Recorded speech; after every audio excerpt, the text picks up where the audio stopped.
మోహన్ బాబు దాడి ఘటనలో కీలక పరిణామం చోటు చేసుకుంది. మోహన్ బాబు మీద హత్యాయత్నం కేసు నమోదైంది.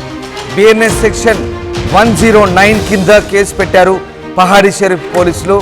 బిఎన్ఎస్ 109 సెక్షన్ కింద 10 ఏళ్ల జైలు శిక్ష పడే అవకాశం ఉంది. నిన్న 118 సెక్షన్ కింద కేసు పెట్టారు పోలీసులు. తాజాగా లీగల్ ఒపీనియన్ తీసుకొని సెక్షన్లు మార్చారు పోలీసులు. ఈ నెల 10న రాత్రి జర్నలిస్టులపై మోహన్ బాబు దాడి చేశారు. మోహన్ బాబు దాడిలో తీవ్రంగా గాయపడ్డారు ఓ జర్నలిస్ట్. మోహన్ బాబుపై చర్యలు తీసుకోవాలంటూ జర్నలిస్ట్ సంఘాలు ఆందోళన చేపట్టిన సంగతి తెలిసిందే. తెలుగు రాష్ట్రాల వ్యాప్తంగా కూడా నిరసనలు మిన్నంటాయి. దీంతో మోహన్ బాబుపై పహాడీ షరీఫ్ పోలీసులు మరో కేసు నమోదు చేశారు. తాజాగా లీగల్ ఒపీనియన్ తీసుకొని సెక్షన్ మార్చి పోలీసులు కేసు నమోదు చేసినట్టుగా తెలుస్తుంది. బిఎన్ఎస్ 109 సెక్షన్ కింద ఈ కేసు పెట్టారు. దాదాపు 10 ఏళ్ల జైలు శిక్ష పడే అవకాశం ఉంది.